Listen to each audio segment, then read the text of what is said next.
السلام علیکم ورحمۃ اللہ وبرکاتہ. نحمده ونصلي على رسوله الكريم.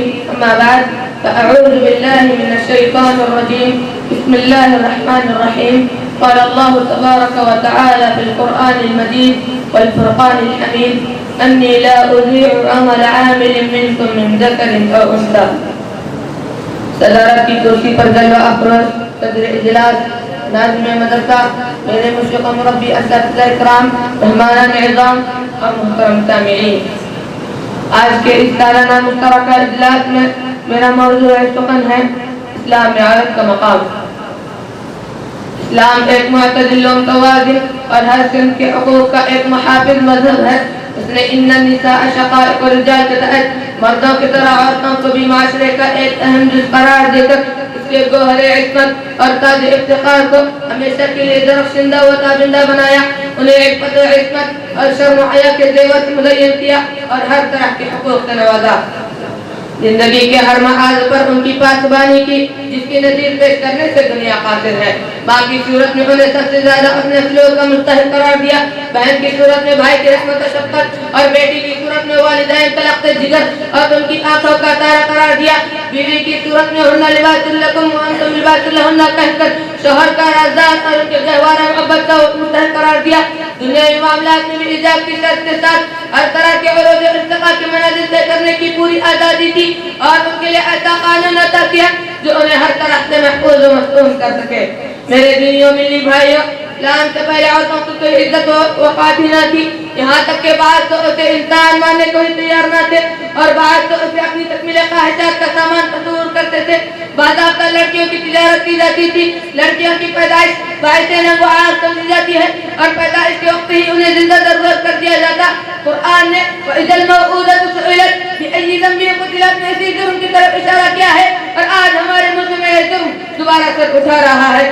الٹرا ساؤنڈ کے ذریعے رحم مادر ہی میں بچی کی شناخت کا دعویٰ کر کے اس کا عمل کرا دیا جاتا ہے. کوئی نہیں چاہتا کہ اس کے گھر کسی بچی کی پیدائش ہو اور اس کی بشارت سنتے ہی قرآنی تصویر ظل وجہہ مسودا وہو کظیم اس کے چہرے پر نمایاں ہو جاتی ہے. اسلام نے اسی ماحول کو مد نظر رکھتے ہوئے عورتوں کو نئی زندگی عطا کی اور ان کی کفالت کرنے والوں کو جنت کی بشارت کی خوشخبری سنائی. ملت اسلامیہ کے پاسبانوں، آج اسلام پر سخت اعتراضات کیے جاتے ہیں کہ اسلام عورتوں کی حق تلفی کرتا ہے، اسلام عورتوں کی آزادی کا دشمن اور ان کی ترقی کی راہ کی رکاوٹ ہے. اس جیسے ہزاروں نعرے لگائے جاتے ہیں. حکومت و سیاست سے ان کے ریزرویشن کی وکالت کی جاتی ہے. ہر میدان عمل میں مردوں کی شان و بشانہ چلنے کی ترجمانی کی جاتی ہے. مخلوق تعلیم پر زور دیا جاتا ہے. انہیں برسر عام ہوٹلوں و پارکوں میں جانے کی آزادی کا مطالبہ کیا جاتا ہے، جن کے لازمی نتیجے کی بنا پر بے حیائی اور ریاضیت، جنسی استحصال، عصمت دری، اسقاط عمل اور جہیز کی بنا پر تطاہی لڑکیوں کی خودکشی کے معاملے لگاتار تیزی سے بڑھ رہے ہیں. اگر آزادی اور حقوق النساء کا یہی مطلب ہے تو ہر حقوق النساء کی انہیں نمبرداروں کو علیہ اعلان یہ بتا دینا چاہتے ہیں کہ ان کی آزادی کو مبارک ہو. ہمیں نہیں چاہیے آزادی و حقوق جس میں ہماری ماں بہنوں کی عزت و ناموس کی پامانی ہوتی ہو. ہم تو ایسی آزادی اور حقوق کے طلبگار ہیں جس میں ہماری زندگی کا ہر پہلو درختہ ہو، دنیا میں بھی عزت کی کرتی دیکھی جائے اور آخرت میں نزلا من غفور رحیم کے تمغے سے نوازی جائے. محترم سامعین، دنیا کے کسی مذہب نے عصمت دری اور عزت و ناموس کی پامالی کو جائز اور روا نہیں سمجھا. ہر ایک مذہب و ملت نے اسے ایک کبھی اخشنی پہ قرار دیا لیکن کسی نے اس کا تدبیر نہیں کیا. اسلام کی یہ خوبی ہے کہ اس نے عورتوں کے حال اور مستقبل دونوں کا خیال رکھا اور اس امر مضمون میں ان کے حقوق سے پہلے ہی اس کا تدبیر کر دیا. انہیں زیور ایجاد سے رکھتا پر اثر کیا اور یا بنی آدم قد انزلنا علیکم لباسا یواری سواتکم ورجا کا حسین تحفہ دے کر ان کی ستر پوشی کی، ان کی عزت و ناموس کا تحفظ کیا اور انہیں ہلاکت کے عمیق دلدل سے نکالا. اسلام ہی وہ واحد مذہب ہے جس نے میراث میں عورتوں کے لیے ایک مستقل حصہ متعین فرمایا اور اسے مائکے اور سسرال دونوں جگہ کا وارث قرار دیا. کوئی اور مذہب ایسی مثال پیش کرنے سے قاصر ہے. اسلام نے تو اس کے مقام و مرتبے کو اتنا بلند کیا کہ خیر متاع الدنیا المرأۃ الصالحۃ کی سرٹیفکیٹ دے دی اور وَلَهُنَّ مِثْلُ الَّذِي عَلَيْهِنَّ بِالْمَعْرُوفِ کہہ کر انہیں وہ تمام حقوق عطا کیا جن کا دوسری قوموں نے تصور تک نہ کیا تھا.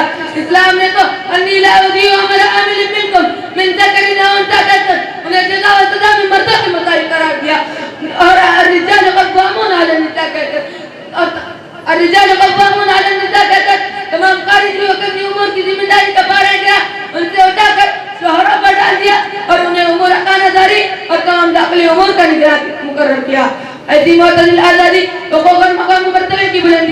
اسلام کے علاوہ دنیا کی کوئی اور قوم کبھی پیش نہیں کر سکتی. آخر میں اللہ تعالیٰ سے دعا ہے کہ اللہ تعالیٰ ہم سب کے ذہن میں اسلام کی صحیح و جامع تصویر کا نقش لیجیے. آمین. وآخر دعوانا ان الحمد للہ رب العالمین. والسلام علیکم ورحمۃ اللہ وبرکاتہ.